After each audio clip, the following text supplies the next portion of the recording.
mengadakan kata-kata pengampunan, kebanyakan di perjanjian lama sebelum Yesus itu banyak, hampir 90% mereka diselamatkan, diampuni karena harapan pada Mesias. Tetapi untuk di zaman akhir banyak yang terhilang karena mereka berpengetahuan dan tidak bertobat, gitu loh. Jadi banyak perbedaan di sini antara zaman sebelum Yesus mengalami penyaliban dan zaman sesudahnya. Mana yang lebih banyak dominan yang akan selamat? Kebanyakan adalah dari perjanjian lama karena mereka sedikit mengetahui standar hukumnya juga terbatas.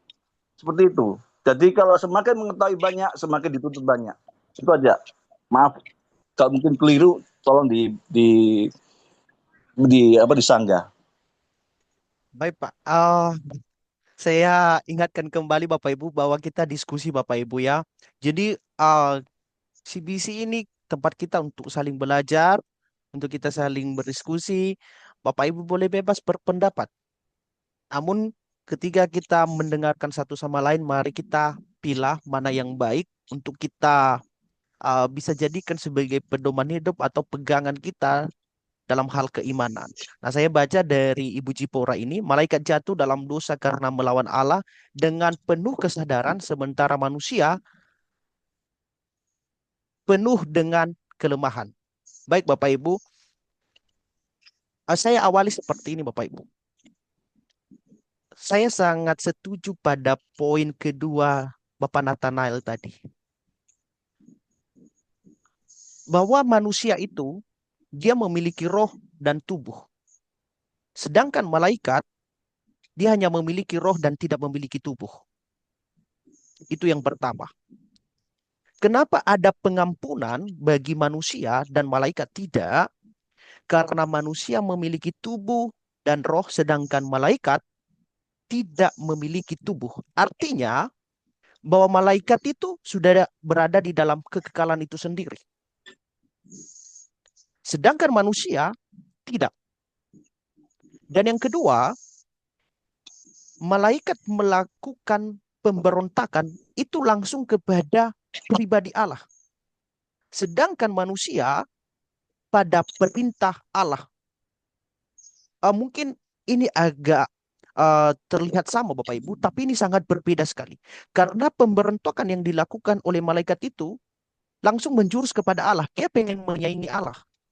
Tetapi ketika Adam dan Hawa memakan buah, dia hanya melanggar perintah Allah. Dan tentunya yang paling membuat saya ini kepercayaan saya Bapak Ibu ya, bahwa kenapa malaikat itu tidak diampuni karena dia melakukan pemberontakan di dalam kekekalan. Sedangkan manusia tidak demikian. Dan kalau kita sebenarnya membaca Bapak Ibu, akar dari manusia itu bisa melakukan kejahatan karena ada bisikan daripada si pemberontak itu yang telah terlebih dahulu melakukan kejahatan. Kemudian Ibu Jipora tadi menyampaikan bahwa malaikat itu jatuh dalam dosa karena melawan Allah dengan penuh kesadaran. Sementara manusia penuh dengan kelemahan. Baik Bapak Ibu, jika kita membaca di dalam Kejadian 3 sebenarnya Bapak Ibu, sebenarnya manusia itu tidak mengetahui kebenaran. Nanti Bapak Ibu bisa komentari. Kenapa saya berkata demikian? Karena sebenarnya manusia itu hanya mentok di baik dan jahat. Makanya ada pohon pengetahuan baik dan jahat. Dia nggak bisa membedakan yang mana yang baik itu dan mana yang jahat. Tetapi setelah dia memakan, baru dia bisa membedakan.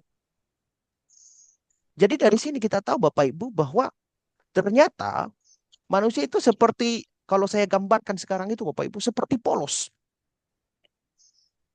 Jadi dia tidak tahu, oh ini baik atau jahat. Pokoknya yang diperintahkan Tuhan itu harus dia lakukan. Itu poin pentingnya ketika manusia itu ditempatkan di Eden. Allah memerintahkan A, maka manusia harus melakukan A. Dan tidak ada pilihan di situ. Makanya sebenarnya mungkin ini diskusi yang sangat panjang sekali Bapak Ibu ketika kita berbicara tentang bagaimana free will yang diberikan oleh Tuhan itu sendiri.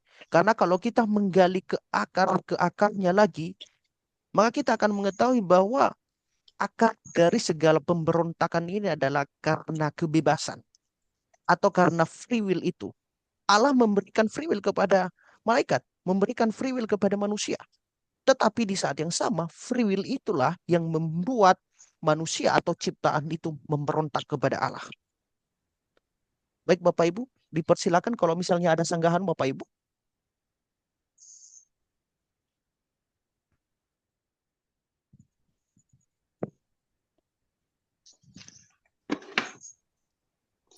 Saya sepakat sama Mas Royo ya, karena di sini memang betul.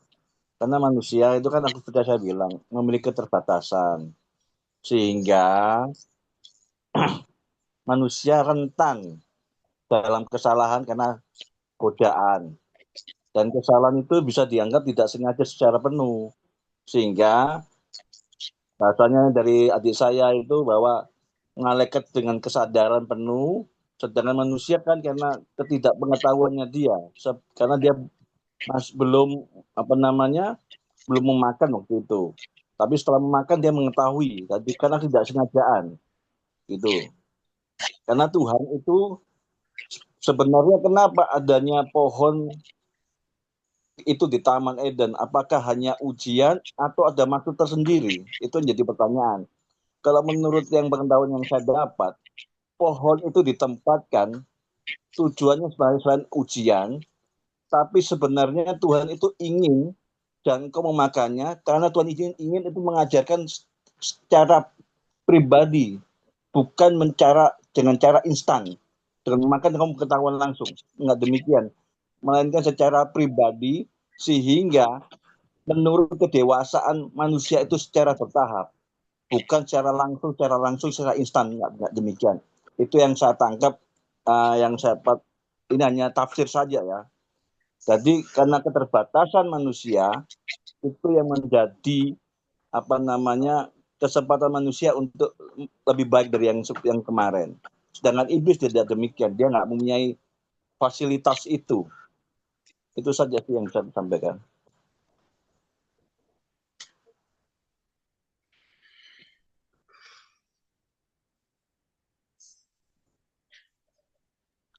Terima kasih Pak Nathanael. Mohon maaf saya mute tadi. Bagaimana Pak Pur? Pak Chandra, bagaimana Pak? Ya, kalau saya Mas Dio ya seperti yang Pak Nathanael memang katakan itu memang saya setuju ya karena dengan keterbatasan manusia itu sendiri pada mulanya juga manusia tidak ada keinginan untuk berbuat dosa ya, tidak ada keinginan untuk berbuat dosa karena manusia diciptakan Tuhan seturut gambar Tuhan itu sendiri, jadi dia juga tidak memiliki keinginan untuk melakukan dosa karena ular yang tadi dipakai untuk sebagai iblis yang menggoda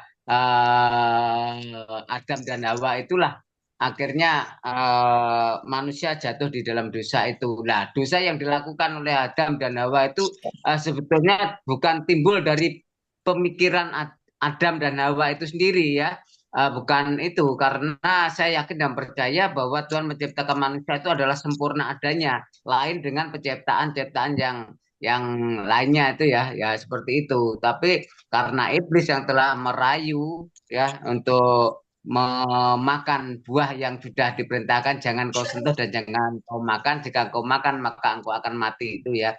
Nah, jadi makanya disitulah Tuhan mau mengampuni manusia karena dengan keterbatasan pengetahuan itu bahkan manusia Tuhan sendiri juga karena menciptakan manusia itu seturut dan segambar Allah itu sendiri gitu. Tadi yang katakan bahwa malaikat yang mempunyai pengetahuan yang sangat luar biasa di luar kemampuan manusia itu sendiri ya, dan dengan kesombongan malaikat-malaikat itu sendiri dan ia ingin menyamai yaitu dengan Tuhan itu sendiri yang tadi Mas Biyu katakan bahwa kesombongan-kesombongan yang dilakukan oleh malaikat itu langsung tertuju kepada Tuhan itu, makanya Tuhan tidak mau mengampuni malaikat itu, dia biarkan lebih dia perhatian kepada manusia ya, yang tadi saya katakan bukan berarti Tuhan pilih kasih, enggak ya, karena itu hak prerogatifnya Tuhan itu sendiri gitu Mas.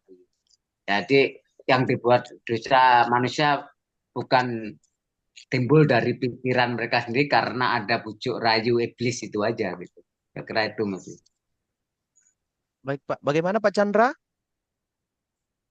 Iya, itu tadi benar yang dikatakan Pak Nathanael tadi bahwa manusia ada keterbatasan, sedangkan malaikat kan sudah diberikan satu otoritas kekuasaan hingga dia memiliki kekuasaan. Nah itu bahwa jelas kalau manusia jatuh dalam dosa itu Tuhan begitu peduli. Kenapa? Karena Tuhan ciptakan manusia itu menurut gambarnya Allah. Jadi kita ini adalah manusia adalah gambar dan rupa Allah. Jadi Allah begitu peduli kepada manusia itu. Beda dengan setan, dengan iblis, dengan malaikat yang jatuh ke dalam dosa karena itu kesombongan itu, karena dia ingin menyamakan dirinya dengan Tuhan. Benar itu tadi, Mas Nuyu. Jadi Allah bukan tidak memiliki kasih. Ya, jadi karena manusia itu menurut dan segambar dengan Allah, maka Allah begitu peduli kepada manusia. Itu Mas Nuyu. Baik, saya pernah membaca tafsir tentang kejatuhan manusia ini dalam dosa Bapak Ibu. Dan ada tafsir nyeleneh Bapak Ibu. Jadi orang ini mengatakan seperti ini. Bahwa kenapa manusia itu diciptakan? Karena malaikat yang diciptakan lebih awal oleh Allah itu tidak menaati perintahnya. Jadi semacam seperti ini Bapak Ibu. Jadi kalau misalnya malaikat itu menaati perintah Allah, mungkin manusia nggak diciptakan. Jadi itu yang pertama. Nanti saya berikan kesempatan bagi Bapak Ibu untuk menanggapi. Yang kedua Bapak Ibu, kalau kita sebenarnya kan cermat Bapak Ibu ya, kalau kita membaca dengan teliti Bapak Ibu, ternyata sebenarnya si iblis itu atau sang pendakwa itu dia memilih untuk menggoda Hawa daripada Adam. Kalau kita baca Bapak Ibu ya, alur dari peristiwa bagaimana manusia itu diciptakan, kemudian ditempatkan di Taman Eden dan mereka jatuh dalam dosa. Mari kita baca di Kejadian 2 Bapak Ibu di ayat yang ke-15. Tuhan Allah mengambil manusia itu. Manusia yang disebutkan di sini adalah Adam. Dan menempatkannya di dalam Taman Eden untuk mengusahakan dan memelihara taman itu. Lalu Tuhan Allah memberi perintah ini kepada manusia. Semua pohon dalam taman ini boleh kau makan buahnya dengan bebas. Artinya Bapak Ibu, sebenarnya yang menerima perintah untuk jangan memakan buah pohon itu Adam. Bukan Hawa. Kemudian kita perhatikan di ayatnya yang ke-17 Bapak Ibu. Tetapi pohon pengetahuan tentang yang baik dan yang jahat itu janganlah kau makan buahnya. Sebab pada hari engkau memakannya pastilah engkau mati. Ini diberikan perintah. Allah menempatkan Adam itu di Taman Eden. Kemudian Allah memberikan perintah jangan kau makan buah pohon ini. Di ayat yang ke-18 baru Tuhan ngomong. Tuhan Allah berfirman tidak baik kalau manusia itu seorang diri saja. Artinya apa? Perintah itu lebih dulu daripada ketika Hawa itu diambil dari tulangnya Adam. Jadi saya berpikir seperti ini Bapak Ibu. Kenapa si iblis itu lebih menggoda Hawa daripada Adam? Karena Hawa itu mendapat informasi tentang larangan memakan buah pohon pengetahuan itu kepada sumber yang sekunder, yaitu Adam. Dia tidak menerima langsung perintah itu dari Allah. Dan yang ini penafsiran pribadi saya Bapak Ibu. Kemungkinan Hawa tidak mengetahui perintah tentang larangan buah pohon itu. Mengapa saya berkata demikian Bapak Ibu? Mari kita baca di di ayat yang ketiga. Tetapi tentang buah pohon yang ada di tengah-tengah taman Allah berfirman, jangan kau makan atau raba buah itu, nanti kamu mati. Tetapi ular itu berkata kepada perempuan itu, sekali-kali kamu tidak akan mati. Tetapi Allah mengetahui bahwa pada waktu kamu memakannya, matamu akan terbuka dan kamu akan menjadi seperti Allah. Jadi seperti ini Bapak Ibu. Adam menerima perintah ini. Dan ketika Adam menerima perintah ini, Hawa belum ada pada saat itu. Nah, ketika Hawa sudah jadi, kemudian ada si pencoba ini mau mengelabui Hawa ini untuk memakan buah pohon. Di sini kita lihat Bapak Ibu, ternyata Hawa itu tidak menerima secara utuh apa yang disampaikan Allah kepada Adam. Nah, dari sini kita tahu Bapak Ibu, ternyata bahwa tidak ada uh, kesamaan informasi yang diterima, yang disampaikan oleh Adam kepada Hawa. Itu yang saya percaya Bapak Ibu. Bapak Ibu bisa berikan komentar. Bagaimana menurut Bapak Ibu? Bagaimana Pak Nathanael? Kalau saya nggak setuju kalau bahasanya Hawa tidak diketahui, nggak dapat tahu. Mungkin ini bahasanya pakai bahasanya Anda ya. Kalau Hawa tidak dikasih tahu, lalu kenapa Adam tidak melarang pada saat dia diberi itu apa namanya buah itu? Kan di buah itu sudah dimakan sama si Hawa. Kenapa pada saat diberikan kepada Adam, kenapa Adam nggak melarang? Loh, ini kan buah yang dilarang, kenapa kamu kasih ke aku? Dan kenapa kamu makan? Seharusnya ada itu. Tapi nyatanya Adam memakannya. Adam mengetahui, tapi Adam memakannya. Nah, seharusnya hukuman terbesar adalah di Adam. Tapi nyatanya kenapa kok semua ditujukan kepada Hawa? Apakah karena Hawa tidak mengetahui? Kalau secara hukum ya, seseorang yang tidak mendapatkan pemberitahuan tentang hukum larangan, dia nggak akan dapat hukuman. Begitu. Tetapi kenapa di kejadian terakhir itu Hawa dapat hukuman, padahal dia belum mengetahui, misalnya pakai pemikiran Anda seperti itu. Artinya pada saat itu sebenarnya Hawa sudah mengetahui karena ada komunikasi dengan Adam, dengan pasangannya, apa yang dilarang. Lalu karena bujukan dari si iblis, karena iblis itu bukan sekedar iblis aja, dia mempunyai pengetahuan yang luas. Sedangkan Hawa itu terbatas. Bahasanya ke anak TK. Jika anak TK dibujuk kan mudah. Permainan kata ya cukup sudah membuat terhasut. Kan demikian. Jadi bahasa untuk bahwa Hawa tidak mengetahui itu buat saya tafsiran yang kurang tepat. Itu aja yang saya bisa sampaikan. Oke, baik. Um, Mohon maaf, mungkin yang saya sampaikan ini kurang tepat tadi Bapak Ibu.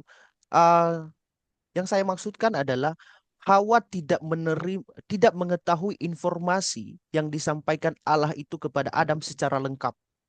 Sehingga ketika ular itu membujuk dia bernegosiasi di sana.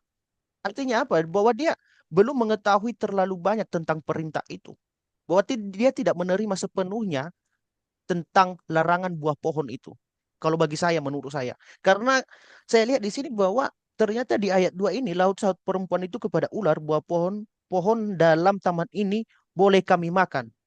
Tapi Hawa tidak menyebutkan bahwa ada pohon yang nggak boleh dimakan. Karena dia mengatakan bahwa semua pohon-pohon dalam taman ini boleh kami makan. Artinya dia tidak sepenuhnya menerima informasi itu dari Adam. Sehingga dia melanggar. Begitu kalau menurut saya Pak Nathanael. Di mana secara hukum, jika orang belum menerima hukum, lalu dia dianggap melanggar. Padahal hukum itu belum dia dengar. Kan secara hukumnya kan logisnya kan nggak masuk akal itu.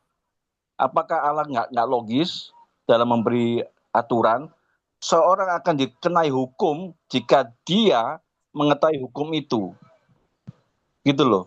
Jadi kayak contohnya, kenapa untuk bangsa-bangsa tidak dituntut hukum Taurat, tapi jika bangsa-bangsa itu mau melakukan hukum Taurat, dia akan terkena hukum Taurat. Begitu. Kan nggak ada, karena hukum Taurat hanya ditujukan pada bangsa Israel. Bangsa-bangsa tidak ada. Yang ada adalah hukum moral. Seperti itu. Jadi artinya hukum itu akan berlaku bagi mereka yang sudah mengetahui hukum itu, yang dapat tuntutan hukuman itu, hukum itu. Baru bisa dikatakan pelanggar. Kan demikian. Nah, ini secara logisnya demikian. Jadi makanya kalau Hawa sudah ditentukan jadi dianggap melanggar, ya kan, kena hukuman, berarti Hawa sudah mengetahui. Begitu loh. Karena juga si iblis itu kan memberi pernyataan yang terbalik, bahasa pernyataan yang sedikit melenceng.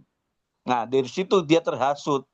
Jadi dia sebenarnya sudah mengetahui, tapi karena dia kurang pengetahuan mana yang baik dan ini, sehingga dia mudah terhasut. Gitu loh. Ibaratnya anak TK yang gampang dibujuk, gampang dihasut kan bisa. Jadi bahasanya pengetahuan pendidikan dari si Hawa itu seperti sekelas anak TK. Pengetahuan. Jadi kalau dibilang melanggar, ya karena dia mengikuti saran si iblis. Sebenarnya dia tahu saran dari suaminya itu sudah tahu sebenarnya, karena pada saat diciptakan nggak mungkin suaminya diam aja, dia harus menceritakan supaya tidak terkena dampak pelanggaran hukuman seperti itu. Tapi karena Hawa terbujuk, dan lalu kenapa ada memakannya juga padahal dia mengetahui, karena dia nggak mungkin membiarkan istrinya jatuh sendirian. Dia lebih baik aku ikut jatuh sekali, karena dia adalah satu bagian dari saya. Seperti itu. Jadi kalau dia bahasakan adalah Adam telah memberitahu, tapi karena Hawa memiliki pengetahuan yang terbatas, seperti saya dari awal tadi bilang, pengetahuan terbatasnya Hawa sebagai manusia, itu yang dipakai oleh iblis itu mencobai manusia. Makanya kalau banyak orang sering jatuh dalam dosa karena pengetahuan yang terbatasnya itu. Itu aja sih tanggapan saya. Baik, terima kasih Pak untuk tanggapannya. Oke, bagaimana kalau dari Pak Chandra dan Pak Pur? Ya, kalau saya sih memang sih yang dikatakan Pak Nathanael tadi memang benar ya, anu itu ya. Eh, apa kalau nggak mungkin nggak mengetahui ya, karena perintah-perintah itu, karena bagaimanapun Hawa dan Adam kan sudah suami istri, nggak mungkin akan nggak ngasih tahu hal yang sudah diperintahkan Tuhan tadi gitu loh. Nggak mungkin ya akan seperti itu, karena eh, kalau di Firman yang dianu itu karena Hawa pun juga telah apa Adam pun juga telah apa istilahnya, kok istilahnya, eh, menuruti apa yang dikatakan Hawa itu sendiri, lalu dia juga memakannya. Padahal kalau Mas Nuyu bilang tadi yang diberitahu perintah itu sebetulnya Adam terlebih dulu, yang tadi Mas Nuyu katakan Hawa tidak mengetahui, tapi pada akhirnya Adam juga udah tahu perintah itu, tapi dia juga mendengarkan apa yang telah dikatakan Hawa itu sendiri. Akhirnya Adam pun juga ikut makan. Jadi ya tentunya hukuman yang paling ini ya sebetulnya yang paling ditujukan terutama ya harus kepada Adam sebetulnya gitu loh. Tapi karena dianggap keduanya sudah suami istri, dia sudah mengadakan suatu kesepakatan itu ya. Akhirnya ya kedua-duanya mendapatkan hukuman itu sendiri gitu loh. Ya gitu. Itu Mas Nuyu. Yang itu ya, manusia itu karena engkau mendengarkan perkataan istrimu dan memakan buah pohon yang kuperintahkan kepadamu, jangan kau makan dan padanya, maka terkutuklah tanah untuk engkau, dengan bersusah payah engkau akan mencari rezekimu. Ya itu dah dia, karena Adam juga mendengarkan perkataan, seharusnya ya Adam malah ngasih tahu kepada Hawa, jangan, karena itu sudah merupakan perintah, jangan kita makan. Nanti kalau kita makan maka kita akan mati. Seharusnya Adam kan seperti itu gitu, tapi dia enggak mengatakan seperti itu, malah justru dia mendengarkan dan ikut makan buah itu sendiri gitu loh. Jadi Adam itulah yang dia tidak taat juga terhadap perintah Tuhan gitu Mas Nuyu. Baik, Pak. Karena kenapa Pak saya berpikir demikian, Pak Nathanael? Saya bacakan sekali lagi ayatnya yang kedua, Bapak Ibu. Seperti ini. Lalu sahut perempuan itu kepada ular itu, buah pohon-pohonan dalam taman ini boleh kami makan. Ini perempuan loh yang ngomong ini Bapak Ibu, yaitu Hawa. Dia ngomong ke ular bahwa pohon-pohon di dalam taman ini boleh kami makan. Tapi di sini Hawa tidak mengatakan bahwa ada buah pohon larangan yang nggak boleh mereka makan. Makanya saya mengambil eh apa namanya ya, kesimpulan Bapak Ibu bahwa ternyata Hawa belum menerima, belum mendengar tentang buah pohon larangan ini, sehingga mudah si ular ini untuk masuk dan menggoda supaya Hawa ini memakan buah pohon larangan ini. Karena saya membaca ayatnya seperti demikian Bapak Ibu. Bagaimana Bapak Nathanael? Ya, benar itu. Cuma makanya kan kita secara hukum logisnya tidak mungkin seorang dihukum karena dia tidak mengetahui aturan hukumnya. Karena aturan hukum adalah supaya tidak dilanggar. Kalau orang melanggar berarti ada hukumannya. Kalau dia tidak tahu apa aturannya, bagaimana bisa dihukum? Nah, seperti itu. Berarti sebelumnya seharusnya dia sudah dikasih tahu bahwa secara logisnya kalau dia mengetahui sesuatu aturan dan dia langgar, itu baru dihukum. Kan logisnya begitu. Bisa dipahami maksud saya ya? Karena saya melihat seperti ini Pak. Misalnya aja contohnya gini. Betul. Kita di Indonesia ini ada peraturan. Banyak sekali peraturan. Tapi saya tahu Ya, bahwa sebagian besar di Indonesia ini pasti nggak tahu peraturan yang ada di berlaku. Tetapi ketika mereka melakukan kesalahan itu, baru diberitahukan, ini loh ada peraturannya, ini konsekuensinya. Jadi saya melihat gambaran yang sama yang ada di dalam kejadian 3 ini. Seperti itu Pak, kalau dari tidak saya. nggak bisa disamakan. Nggak bisa disamakan. Contoh saja nih, terkait dengan bahasanya Adam itu sudah ada dibentuk lebih dulu daripada Hawa. Sedangkan Hawa itu baru dibentuk, ya kan? Pengetahuan Adam sudah lebih tinggi daripada Hawa. Pada saat peraturan itu hanya satu peraturan aja itu, nggak usah pakai bahasa apa nama banyak peraturan, satu peraturan aja. Kalau seorang secara hukum secara logis, kalau orang itu tidak mengetahui peradilan manapun itu tidak nggak bisa menghukumnya karena dia nggak mengetahui hukum itu, aturan itu apa aja nggak ada, dia nggak tahu. Jadi hukum secara pengadilan tuh, karena ada pernah ikuti pengadilan, kalau orang tidak mengetahui satu aturan dan dia tidak mengetahui dengan benar, dengan tidak atau tidak sadar sekali dia nggak mengetahui, dengan kesadaran dia nggak tahu apa-apa, itu dinilai dia bahasanya ada pengampunan di situ, tidak ada hukuman, gitu loh. Jadi di secara logisnya begitu. Makanya kalau dikatakan bahwa hukum akan berlaku bagi mereka yang mengetahui, makanya berarti ada Hawa ini diduga.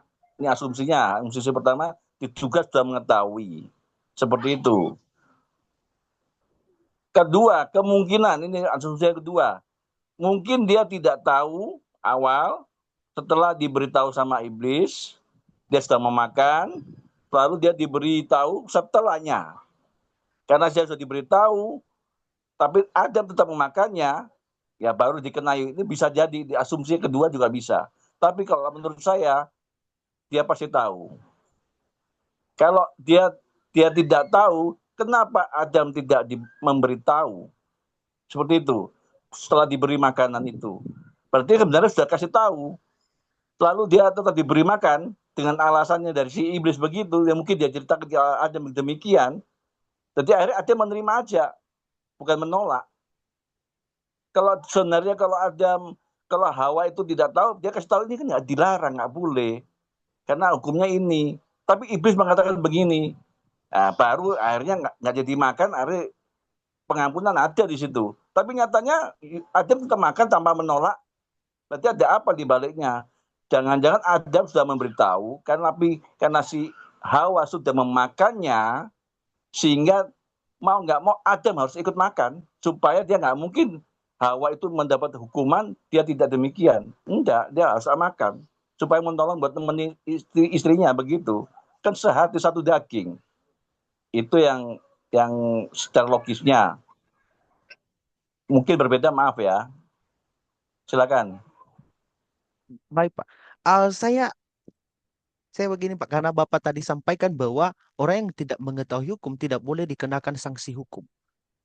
Tapi bagi saya, itu tidak bisa menjadi alasan ketidaktahuan hukum tidak bisa menerima sanksi hukum. Karena kenapa? Karena hukum itu sudah diberikan. Hanya saja persoalannya itu kepada Adamnya. Karena dia tidak mau memberitahukan. Jadi sudah ada perintah itu. Sudah diberikan Allah. Karena Adam itu mewakili seluruh umat manusia. Dia adalah gambaran manusia itu sendiri. Representatif dari manusia. Maka sudah otomatis ketika Allah memberikan perintah itu sudah mewakili Hawa juga. Dan itu sudah tugas atau tanggung jawab Adam untuk memberitahukan kepada Hawa. Jadi saya berpendapat demikian, Pak. Nggak apa-apa, dapat saudara begitu nggak masalah. Karena kalau dari saya kan kalau kita jangan hanya runut pada dasar kejadian, tapi dari perjanjian baru mengatakan bahwa bangsa-bangsa nggak dikenai hukum Taurat, padahal bangsa-bangsa mengetahui hukum Taurat. Malah bangsa-bangsa hanya dikenai hukum moral atau dibahasakan 7 hukum Nu. Itu yang saya pernah cari tahu di internet, ada 7 hukum Nu. Itu bicara tentang hukum moral, bukan 10 hukum atau berapa hukum yang ditentukan oleh bangsa Israel, tidak. Padahal mereka sudah membaca kitab Tauratnya bagaimana, tapi nggak dikenai hukum itu. Nah, sedangkan di perjanjian baru yang terbaru adalah untuk Kristen hanya dikenai 2 hukum saja. Tapi 2 hukum ini lebih berat daripada hukum Taurat seharusnya. Nah, seperti itu. Jadi bahasa dia mengetahui atau tidak dikenakan sepenuhnya sebenarnya pada Adam. Ini kalau asumsi yang kedua ya. Jadi kemungkinan kenapa Hawa itu dikenai walaupun mungkin dia tahu atau tidak tahu, tapi karena Adam yang memakan, ini asumsi kedua, sehingga Hawa ikut terseret karena di dalam itu kan pada saat di kejadian 1 atau kejadian mengatakan bahwa Adam dan Hawa menjadi satu daging. Jadi apa yang terjadi pada Adam akan terjadi pada Hawa juga. Apakah demikian juga? Asumsinya ya mungkin saja demikian. Tapi kalau kembali lagi mengenai hukum logis adalah tidak mungkin seseorang akan dikenai hukum jika dia tidak mengetahui. Begitu aja sih.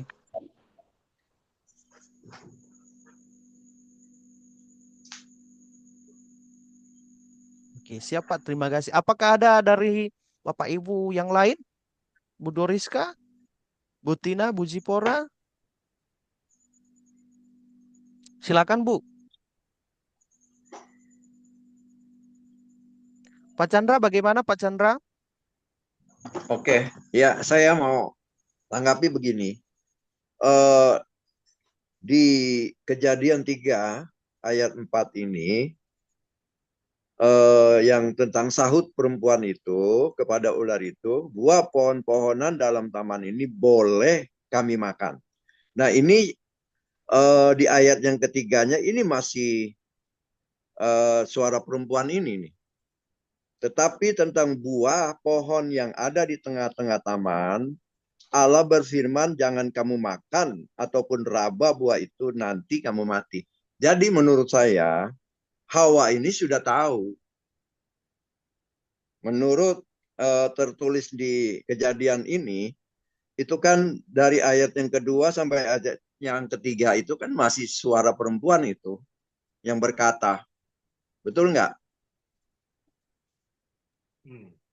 Tepat sekali. Iya kan? Iya, Pak. Jadi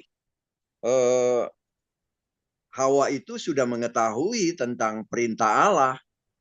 Makanya dia jawab begitu. Buah dalam taman ini boleh kami makan, tetapi ada buah yang di tengah-tengah taman itu Allah berfirman, jangan kamu makan ataupun raba buah itu, nanti kamu mati. Nah, itu yang menjadi satu pertentangan sebetulnya. Ketika perempuan itu jatuh ke dalam dosa, akhirnya buah itu diberikan kepada Adam yang tadi sudah disampaikan oleh Pak Nathanael bahwa seharusnya Adam itu jangan makan dari buah itu. Seharusnya. Karena apa? Dia udah tahu, harusnya dikasih tahu istri kamu, kenapa kamu makan buah itu, sedangkan itu perintah Allah jangan kamu makan.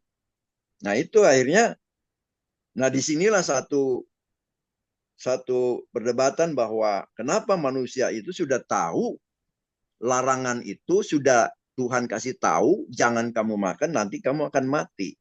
Tetapi karena manusia itu lebih mendengar suara setan, dan setan itu, iblis itu memutarbalikkan firman Tuhan. Jawabnya apa? Jawab iblis itu. Tetapi ular itu berkata kepada perempuan itu, sekali kamu tidak akan mati. Gitu kan? Jadi dibalikin itu firman Tuhan. Tetapi apa? Tetapi Allah mengetahui pada waktu kamu memakannya, matamu akan terbuka dan kamu sama seperti Allah. Jadi akhirnya manusia itu lebih taat kepada iblis daripada taat kepada Tuhan. Itu menurut saya. Jadi sehingga manusia itu jatuh ke dalam dosa. Sehingga hukuman-hukuman itu terjadi. Nah, terus kelanjutannya kenapa Tuhan marah? Karena mereka saling mempersalahkan.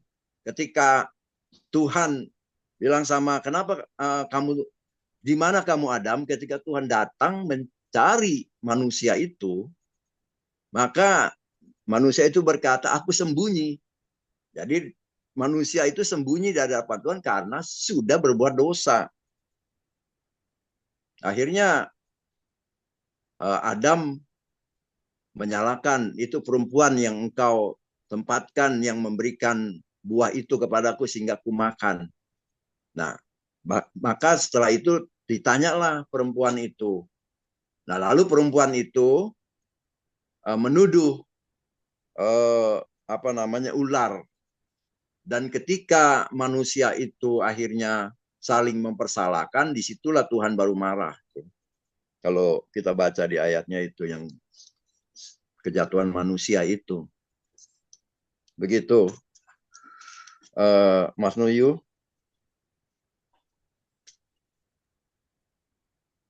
Siap Pak, siap. Terima kasih Pak untuk sharingnya. Iya, Oke. itu ada tanggapannya itu. Jadi Berarti perempuan itu udah tahu. Ya. Oke Pak, siap. Berarti menurut Pak Chandra, Pak Nathanael sama Pak Pur bahwa perempuan itu sudah mengetahui bahwa alam melarang mereka untuk memakan buah pohon larangan itu Pak ya? Begitu ya? Iya, iya. Ya. Betul. Oke. Baik, kita kembali dari awal Bapak Ibu. Apakah uh, apabila malaikat itu enggak memberontak, apakah manusia itu tetap diciptakan?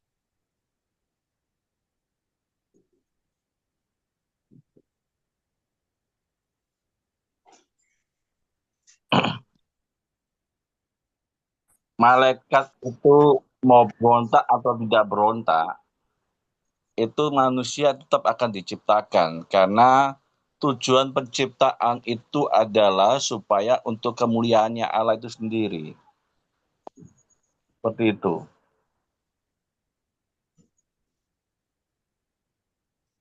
Baik Pak. Apakah ada ayat referensinya Pak? Bentar ya, saya lupa ingat. Tak carikan dulu. Kenapa saya pertanyaan ini Bapak Ibu? Karena salah satu juga pertanyaan sebenarnya teman-teman ketika diskusi, salah satu pertanyaan ini yang menjadi bahan diskusi Bapak Ibu. Apakah apabila malaikat itu tetap setia kepada Tuhan, tidak memberontak, apakah manusia tetap diciptakan atau tidak? Pak Pur, bagaimana Pak Pur? Ya, Kalau kalau menurut saya Pak Pur, sih tetap ya, walaupun manusia tetap taat dan setia, hmm, Tuhan tetap dia menciptakan manusia ya, tetap aja menciptakan manusia karena Tuhan punya misi ya, untuk menciptakan segala sesuatu itu apa dan manusialah sebetulnya yang dipercayakan untuk menguasai, yaitu sebetulnya kalau kita lihat itu Allah memberkati mereka lalu Allah berfirman kepada mereka beranak cuculah bertambahlah banyak penuhilah bumi dan taklukkanlah itu ber apa berkuasalah atas ikan-ikan dan nila. Jadi apa yang diciptakan Tuhan yang di bumi dan ini sebetulnya Tuhan punya rencana apa terhadap manusia itu untuk menguasai itu semua gitu loh Mas Tuju. Jadi dia tidak memerintahkan, dia tidak berfirman kepada malaikat untuk menguasai itu gitu loh. Jadi ini karena misinya Tuhan apapun yang terjadi ya harus manusia memang harus diciptakan itu. Baik. Di Kalau Yesaya 43 ayat 7, manusia diciptakan untuk kemuliaan Allah. Jadi tujuan manusia diciptakan untuk kemuliaan Allah. Setiap orang yang disebut dengan namaku dan kuciptakan untuk kemuliaanku. Berarti Tuhan itu menciptakan manusia untuk kemuliaannya dia. Menyatakan kemuliaannya dia. Terus yang kedua, Efesus ayat 1 Efesus 1 ayat 4 sampai 5. Manusia dipilih sebelum dunia dijadikan. Sebab di dalam Dia Allah telah memilih kita sebelum dunia dijadikan supaya kita kudus dan tidak bercacat di hadapannya. Jadi sudah memang rancangan yang dari Allah sendiri, itu haknya Allah yang nggak bisa diketahui malaikat kenapa, kalau malaikat jatuh atau tidak, apa bunganya, itu haknya Allah. Allah mau ciptakan sesuatu kan haknya dia. Tidak bisa kita ganggu gugat. Kita nggak bisa melarang atau membatasi. Itu haknya Allah. Seperti itu yang bisa saya sampaikan.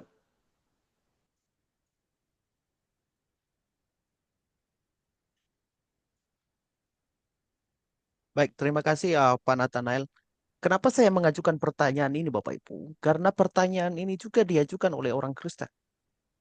Karena kalau kita tahu bahwa kenapa ada keselamatan ya karena manusia memberontak, karena manusia itu melakukan kesalahan.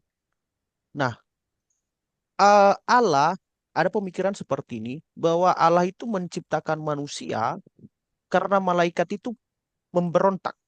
Jadi Allah mau menunjukkan kepada malaikat bahwa ada ciptaan lain yang setia kepada Allah. Jadi ini pemikiran orang luar Bapak Ibu ya, ini bukan pemikiran saya, tapi kita mau bahas pada malam hari ini.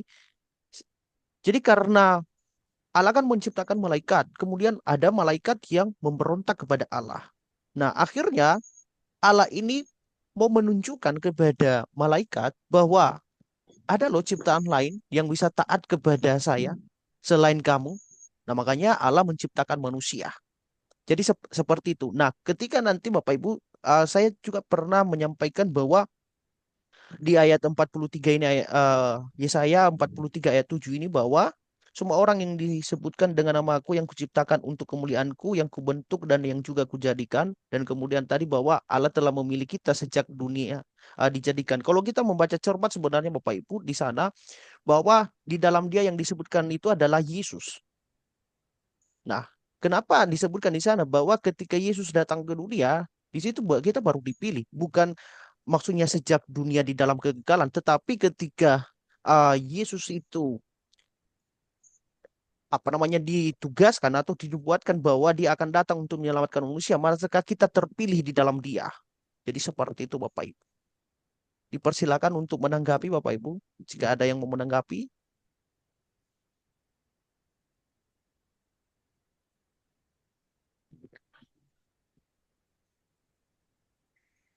Bahasa Efesus 1 ayat 4 sampai 5 itu bicara kata kita itu jamak, bukan bukan apa tunggal, itu jamak. Jadi tidak bisa bicara tentang apa namanya kedatangan Yesus saja, melainkan untuk manusia yang diciptakan. Terkait juga di dalam Mazmur juga mengatakan bahwa apa namanya sebelum dikandung ibuku engkau telah sudah menubuatkan tentang aku, jadi mengenal aku. Berarti artinya bukan bicara tentang Yesus saja, benar bahasa kita itu bicara jamak, bukan perorangan. Jadi Maaf ini kekeliruannya kalau hanya dituju kepada Yesus itu kurang tepat. Karena bahasanya ini bicara kita, bukan perorangan. Maaf itu ya, itu hanya koreksi aja. Efesus 1 ayat 5 tadi Pak ya. Efesus 1 ayat 4 sampai 5. Nah, saya lebih berfokus di ayatnya yang kelima ini, Pak. Bahwa di dalam kasih ia telah menentukan kita dari semula oleh Yesus Kristus yang menjadi anaknya. Jadi pemilihan itu sebenarnya atau kita ditentukan itu ya di dalam Yesus. Betul, Jadi saya karena melihat demikian. saya sepakat karena segala sesuatu diciptakan melalui Yesus kan dari Sang Firman itu sendiri. Berarti kalau dikontekskan bahwa Bapa adalah sumber, nah kalau kita bicara soal Bapa adalah sumber, Firman sumbernya di mana? Sang Bapa itu sendiri. Lalu segala sesuatu ciptaan itu sumbernya dari mana? Sang Firman itu sendiri. Jadi kalau karena penciptaan pada manusia itu karena kasih Sang Firman, karena mengekspresikan kasih Bapa, makanya menggunakan kata itu diciptakan sejak semula. Sebelum dunia dijadikan sudah dirancang demikian, gitu loh. Jadi nggak bisa mengatakan bahwa ini bicara tentang Yesus saja. Ini bahasanya adalah Sang Firman menciptakan, bukan Bapa yang menciptakan. Karena Bapa menyerahkan penciptaan pada Sang Firman itu. Jadi poinnya kalau bahasa kita di sini itu bukan tentang Yesus, melainkan tentang ciptaannya, ciptaan dari Yesus itu sendiri. Coba dikoreksi, coba di teks aslinya mungkin bisa lebih dijabarkan. Oke, baik Pak. Karena saya melihat seperti begini, tapi ini cuman bukan diskusi panjang Bapak Ibu ya, karena kita percaya bahwa apa yang kita sampaikan malam hari ini hanya sekedar sharing-sharing saja. Dan yang tadi itu mengenai bahwa apakah ketika malaikat tidak memberontak, apakah manusia itu tetap diciptakan atau tidak? Yang saya sampaikan tadi itu hanya pertanyaan dan pernyataan, diskusi-diskusi yang sudah pernah berlalu Bapak Ibu ya. Jadi itu bukan pandangan saya ulangi sekali lagi. Saya percaya Ya, seperti yang Bapak Ibu sampaikan bahwa meskipun malaikat itu memberontak, tidak memberontak, tetap manusia itu diciptakan. Seperti itu Bapak Ibu ya. Dan untuk yang Efesus tadi, eh nanti saya pelajari kembali Bapak Ibu, tapi untuk saat ini saya percaya demikian. Untuk mencari di bahasa aslinya nanti mungkin itu pekerjaan saya untuk selanjutnya Bapak Ibu. Baik Bapak Ibu, apakah ada yang perlu kita diskusi kembali Bapak Ibu? ada. Saya boleh nanya nih. Ini kembali terkait tentang ucapannya si iblis dan ucapan sang aturan dari Allah itu sendiri mengatakan dilarang makan buah supaya di hari kau makannya engkau tidak akan mati atau engkau akan mati. Nah, sedangkan iblis mengatakan tidak sekali-sekali engkau tidak mati. Nah, pembuktiannya apakah pada saat makan itu nyatanya si Adam ini atau Hawa ini ya tidak mati. Nah, bagaimana ini untuk supaya bahwa ucapan Allah itu benar adanya, sedangkan iblis tidak demikian. Dalilnya di mana? Oke, baik. Tolong ditanggapi. Bapak Ibu ada yang mau jawab Bapak Ibu sebelum saya jawab?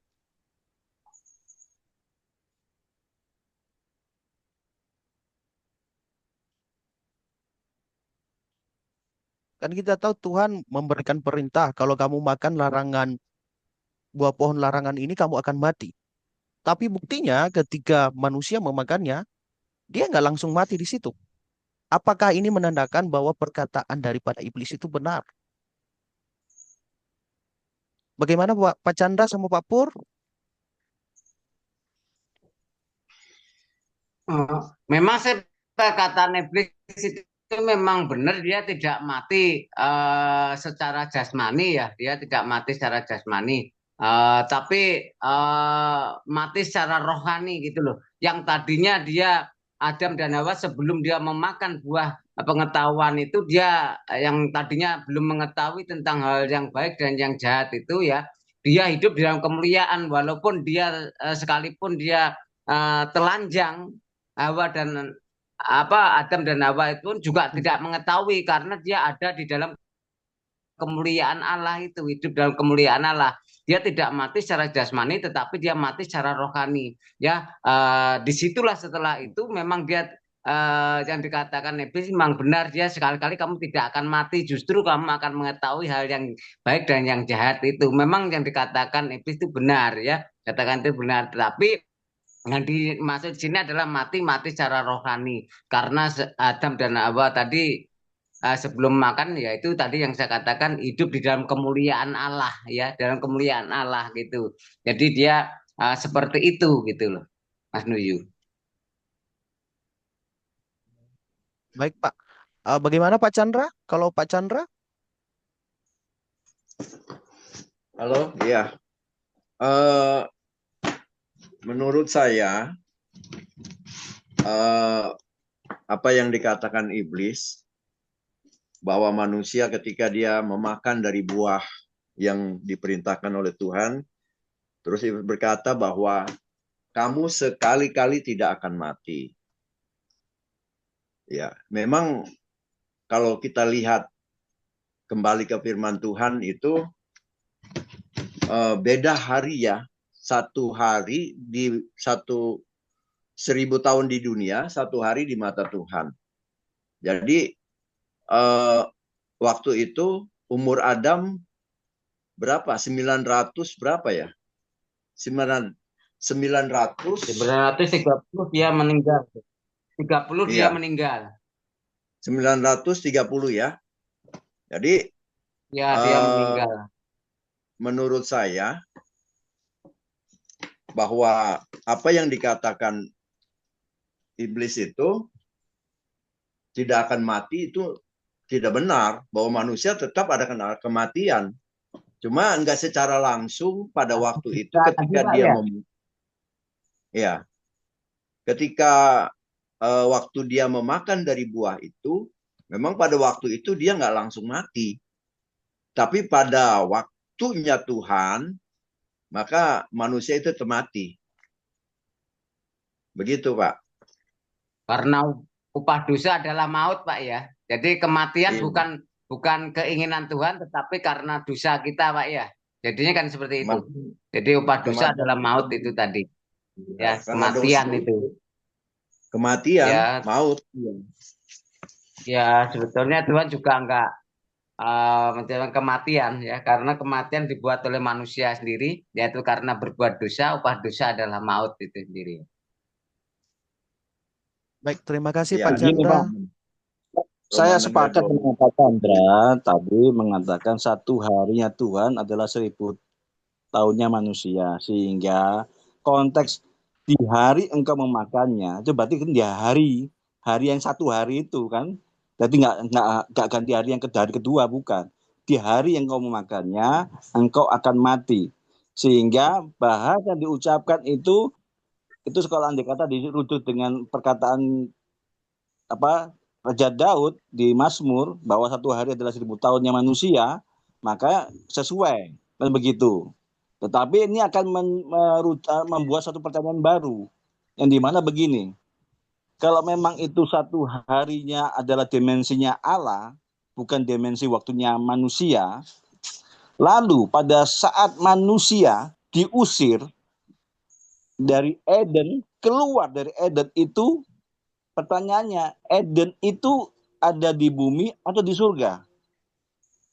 Taman Firdaus itu ada di Taman Eden itu ada di bumi atau di surga? Kalau misalkan di surga, bagaimana manusia itu dikeluarkan dari Taman Eden? Jika ada di bumi, kan seharusnya memakai dimensi waktu, bukan dimensinya Allah. Ini pertanyaan yang keluar baru-baru ini terkait tentang pembuktian dari kata-kata Allah itu sendiri. Begitu, bisa ditanggapi Pak Chandra atau Mas Royo? Baik Pak, saya jawab pertanyaan Bapak terlebih dahulu ya. Izin Pak. Baik. Yang mana yang benar? Apakah perkataan Allah atau perkataan iblis? Saya yakin bahwa perkataan Allah. Karena kalau kita membaca di dalam Kejadian 2, tetapi pohon pengetahuan yang baik dan yang jahat itu janganlah kau makan buahnya. Sebab pada hari engkau memakannya, pastilah engkau mati. Mohon maaf, bukan saya mengoreksi terjemahan LAI karena mereka lebih tahu dari saya. Tetapi terjemahan yang lebih tepat adalah pastilah engkau akan mati. Akan mati. Berarti bukan sekarang, tapi Belum. kamu pasti akan mati. Ketika kamu makan itu, Iya, engkau pasti akan mati. maaf, Tapi bukan sekarang. maaf, Karena, maaf. ya, Bahasanya di situ ada dikatakan di hari engkau memakannya. Jadi bahasanya di dalam satu hari. Bukan hari berikutnya. Di hari engkau memakannya, engkau akan mati. Berarti dia akan mati di hari engkau dia makan. Bukan hari berikutnya. Di hari engkau memakannya. Begitu. Sehingga kalau dikontekskan bahasanya dari Pak Chandra bahwa satu hari Allah itu adalah 1000 tahunnya, dan si Adam itu tidak sampai 1000 tahun, dia masih di usia 930. Kalau memang merujuk pembuktian itu, oke, saya setuju. Tetapi menimbulkan pertanyaan baru bahwa Eden itu di mana? Dimensinya Allah di surga atau dimensinya waktunya di bumi? Itu jadi pertanyaannya. Jika memang di dimensinya Allah, bagaimana manusia itu diusir turun ke bumi atau bagaimana? Itu jadi pertanyaan yang selanjutnya. Seperti itu. baik, Pak. Kalau saya lihat terjemahannya ini, Pak, jadi di ayatnya yang ke-17 ini, di sana dikatakan menggunakan kata tamut bahwa itu akan terjadi ke depannya. Bukan saat itu juga. Jadi kalau misalnya di terjemahan bahasa Inggrisnya itu, you shall die, bahwa kamu akan mati. Bukan mati saat itu, tapi ini akan mengatakan bahwa kamu pasti akan mati ke depannya. Jadi seperti itu. Jadi di saat Adam dan Hawa memakan buah pengetahuan itu, kematian yang dimaksudkan di sini bukan hanya secara jasmani dan secara rohania. Ketika dia memakan buah pohon itu, memang langsung terputus secara rohania dia. Dia tidak punya lagi hubungan atau koneksi dengan Tuhan. Dan kematian yang jasmani itu akan lambat laun akan merosot. Dan itu sudah dibuktikan bagaimana umur-umur manusia itu semakin hari semakin diperpendek. Dan kemudian, apakah Eden itu ada di bumi atau tidak? Saya percaya bahwa Eden itu ada di bumi.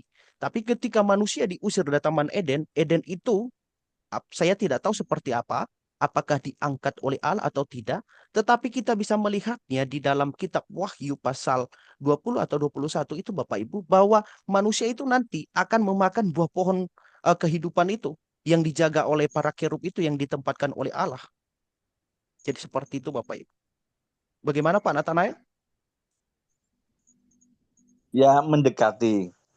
Kalau buat aku secara pribadi yang pernah mengalami dunia spiritual, sebenarnya dimensi Allah sama dimensi manusia itu beda-beda tipis. Bahasanya dimensi roh sama dimensi manusia. Dimensi manusia kan waktu. Contohnya ada peristiwa tentang Yusuf, kalau kita memakai ada namanya kitab orang jujur kalau di kejadian itu, pada saat dia diperhadapkan oleh raja saat itu, dia dia belum bisa menguasai banyak bahasa, tapi dalam satu hari dia bisa menguasai banyak bahasa.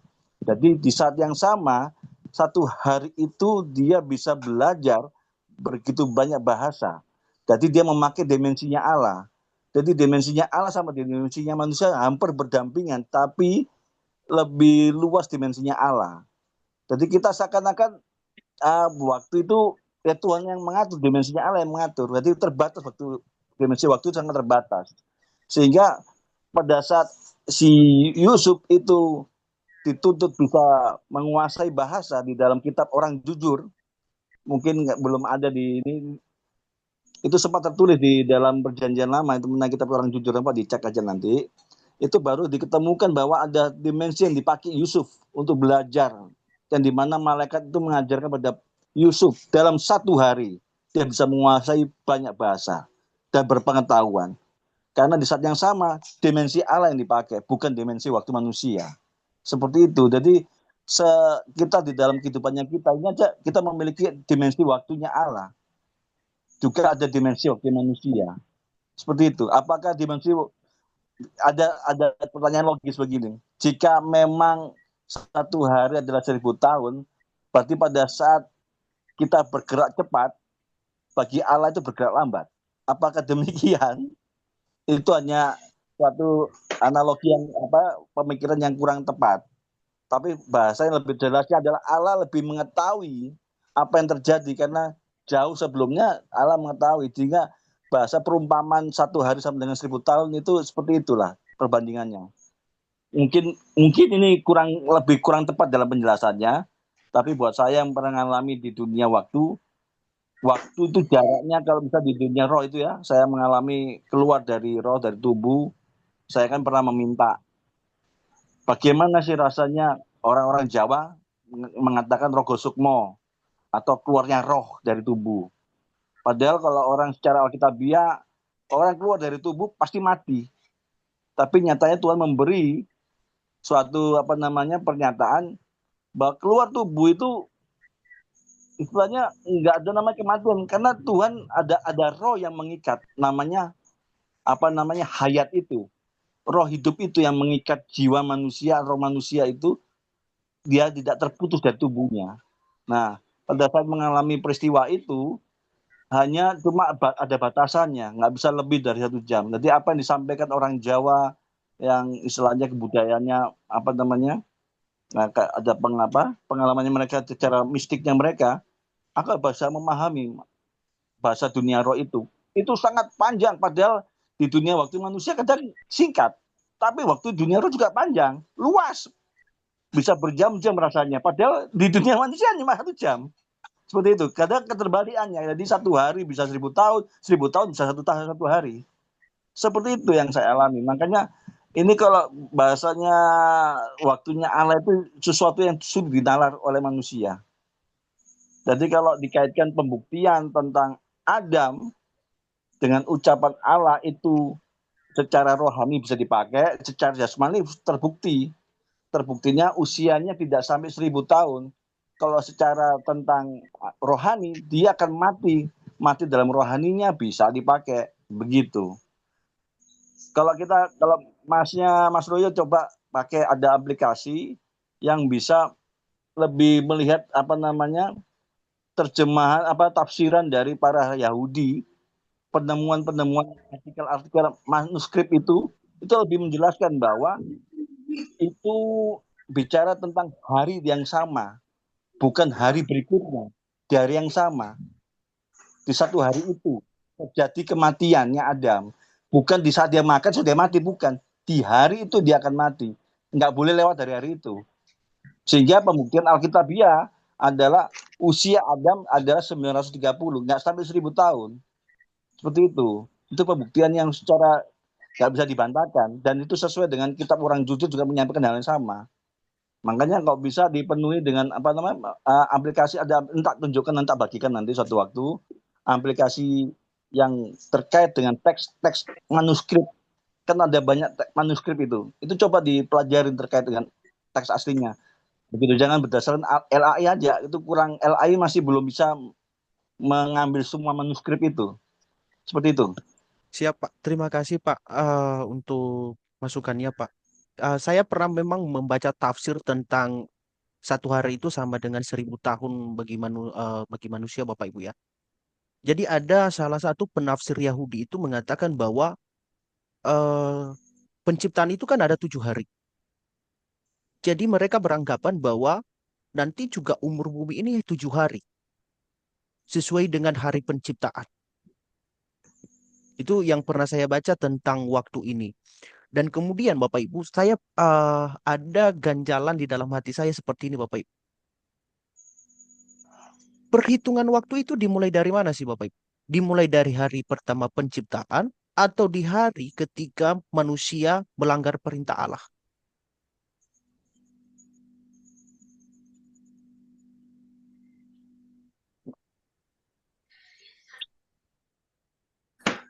Silakan Bapak Ibu.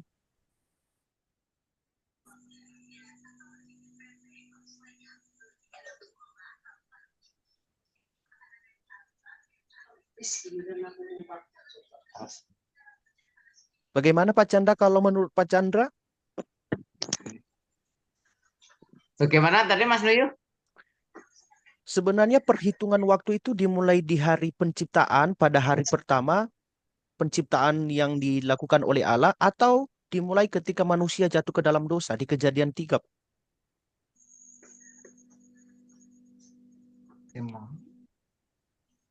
Dimulai manusia jatuh dari dosa itu Mas Nuyu. Bukan ini. Baik. Kalau Pak Nathanael bagaimana Pak? Kalau menurut Pak Nathanael?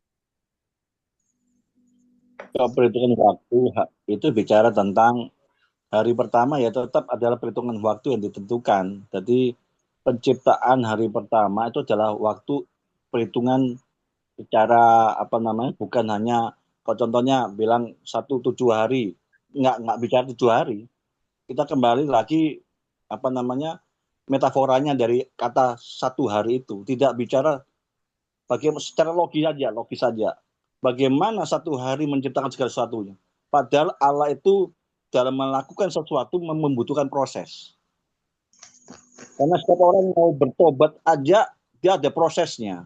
Jadi penciptaan itu ada proses sehingga yang Tuhan memberi suatu apa nama ilham pada Daud bahwa 1 hari adalah 1000 tahun itu ada sebagai jawaban terkait dengan apa namanya penciptaan bumi di hari pertama, hari kedua dan seterusnya.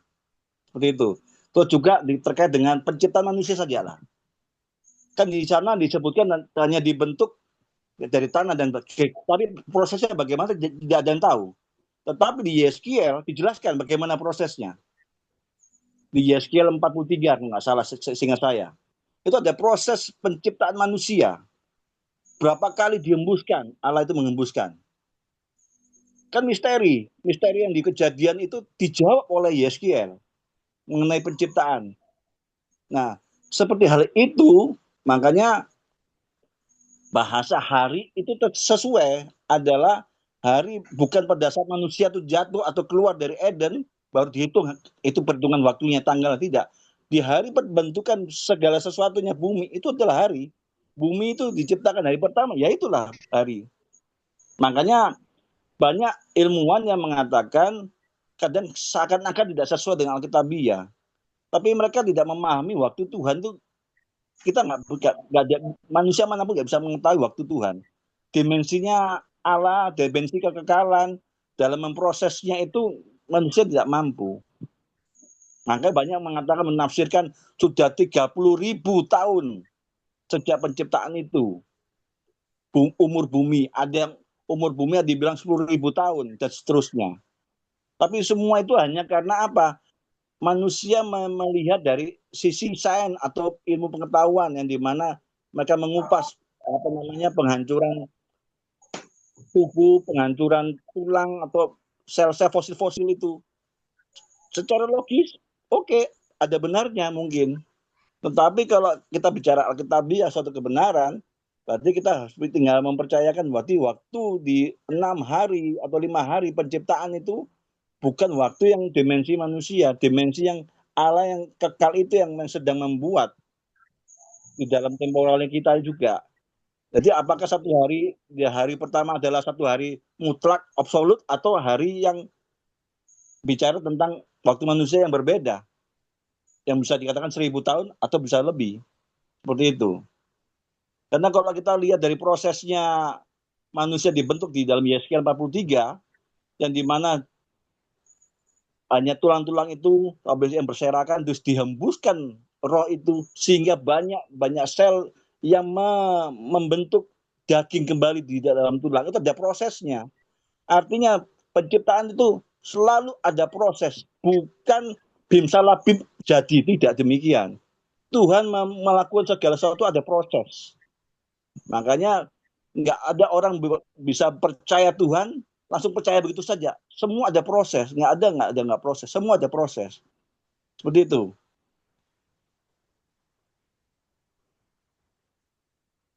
Baik, terima kasih Pak Nathanael. Jadi menurut Bapak, untuk perhitungan waktunya itu dimulai di hari penciptaan sendiri, Pak ya. Di hari pertama Allah sudah mulai bekerja dan menciptakan itu, di situ terhitung waktunya.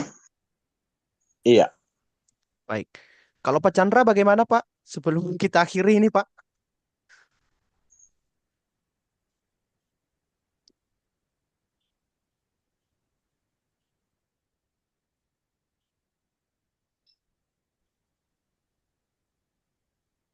Gimana Pak Chandra? Oh, baik. Kalau tidak ada.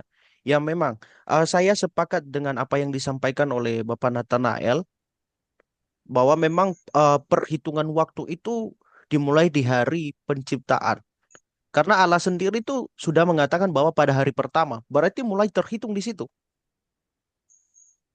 Nah, nanti kalau misalnya untuk penambahan pembahasan tentang 1.000 tahun ini sama dengan 1 hari, Bapak Ibu, mungkin nanti kita akan bahas lebih lanjut, dan pengalaman Pak Nathanael tadi mengenai apa ya, di bahasa Jawa itu rogo sukmo ya Pak ya. Sebenarnya karena saya belum mengalami Bapak Ibu, saya tidak bisa menjelaskan, tapi saya percaya bahwa ini adalah pendekatan yang paling dekat dengan kita untuk menjelaskan seperti apa perbandingannya dimensi Allah itu dengan dimensi manusia. Kalau dimensi Allah tadi, bahwa 1 hari di hadapan Allah itu sama dengan 1.000 hari atau 1.000 tahun di waktu manusia, di dimensi manusia. Seperti itu Bapak Ibu. Baik, saya rasa kita cukupkan sampai di sini Bapak Ibu. Mohon maaf karena saya masih ada pertemuan ini. Eh, Semoga diskusi kita pada malam hari ini memberkati kita Bapak Ibu. Jangan pernah bosan-bosan untuk kita belajar bersama, karena bulan depan kita akan belajar eskatologi Bapak Ibu. Jadi pengajarnya itu dari luar. Nanti kalau ini di ACC, ini alumni dari STII, jadi pemahamannya dispensasional. Jadi nanti sepertinya Pak Nathanael yang punya pemahaman mengarah ke ortodoks mungkin agak berbeda nanti Pak. Mulai dari kerajaan 1.000 tahun sampai dengan rapture dan tribulasi Pak. Baik, terima kasih Bapak Iya. Ibu. Kita akan akhiri pada malam hari ini. Nanti dengan kasih Kristus, Pak Pur membawa kita dalam doa. Ya.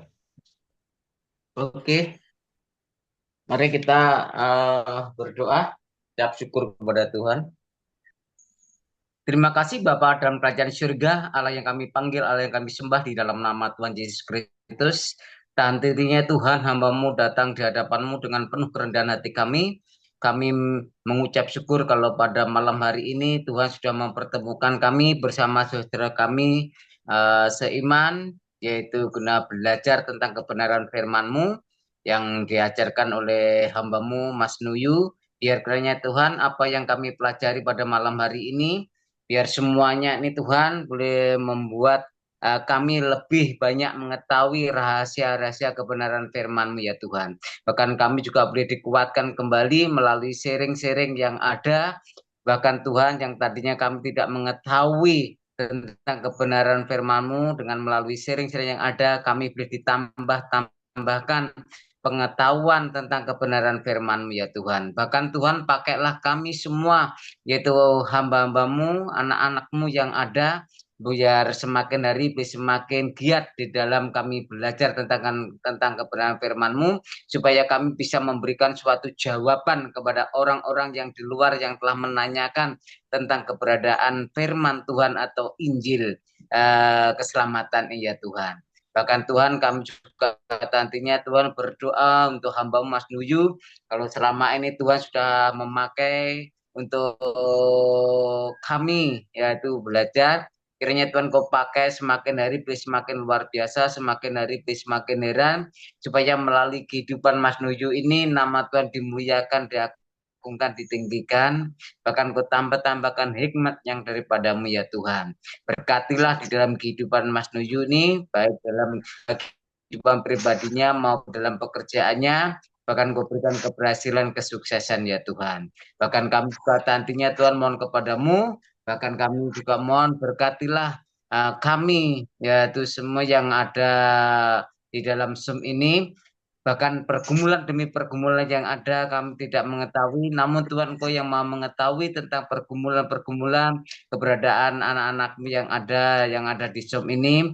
Tuhan Engkau nyatakan kuasa-Mu, mujizat-Mu dalam setiap pergumulan demi pergumulan yang ada, supaya kami boleh benar merasakan bahwa Engkau Allah yang sangat peduli dalam kehidupan kami, Allah yang sangat maha mengetahui, Allah yang maha hadir dalam setiap persoalan permasalahan yang kami hadapi.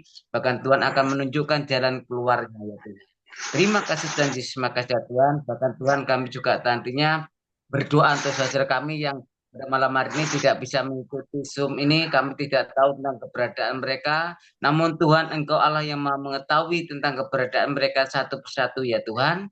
Apabila ada yang sakit, kiranya Engkau lawati, bahkan Engkau jamah, Engkau sembuhkan melalui bilut-bilutmu, melalui kuasa darahmu, supaya mereka boleh mengalami kesembuhan pemulihan ya Tuhan. Yang susah Engkau hiburkan, yang menderita Engkau berikan kekuatan, ketabahan, kesabaran, bahkan yang kekurangan Engkau cukupkan apa yang menjadi kebutuhannya, baik secara jasmani maupun rohaninya ya Tuhan. Bahkan juga Engkau berkati dalam kehidupan mereka ya Tuhan. Terima kasih Tuhan Yesus, makasih ya Tuhan, terima kasih. Sekali lagi Tuhan, kalau sebentar lagi kami juga akan meninggalkan Zoom ini, bahkan Tuhan kami juga mohon kepadamu pertemukan kami di lain waktu dan kesempatan yang ada, supaya kami boleh bersama-sama belajar kembali tentang kebenaran firman-Mu ya Tuhan. Kalau sebentar lagi kami juga akan beristirahat sepanjang malam, kiranya Tuhan Kau jaga, lindungilah dalam peristirahan kami, bahkan Kau bangunkan kami di pagi hari dalam keadaan sehat walafiat, tidak mengalami kekurangan suatu apapun, bahkan kami boleh menikmati di hari-hari yang baru bersama-sama Engkau, juga berkat-berkat yang Engkau sediakan di hari esok ya Tuhan. Terima kasih Tuhan Yesus, terima kasih Tuhan, terima kasih. Inilah menjadikan doa dan permohonan kami, dan kami alaskan semuanya ini hanya di dalam nama Tuhan Yesus Kristus. Haleluya, haleluya. Amin. Puji Tuhan. Ayo. Amin. Baik, terima kasih Om Pak Chandra. Pur, terima kasih Bu Tina, Bu Ya, Jipora, Bu ya Pak Chandra, Nathanael, Pak makasih Chandra, banyak. Pak Pak Nathanael, terima kasih Chandra, Pak. Ya, Tuhan sama-sama. memberkati kita semuanya. Tuhan berkati kita semua. Amin. Ya, selamat malam Bu Jipora, Tuhan memberkati. Saya izin Bapak Ibu ya.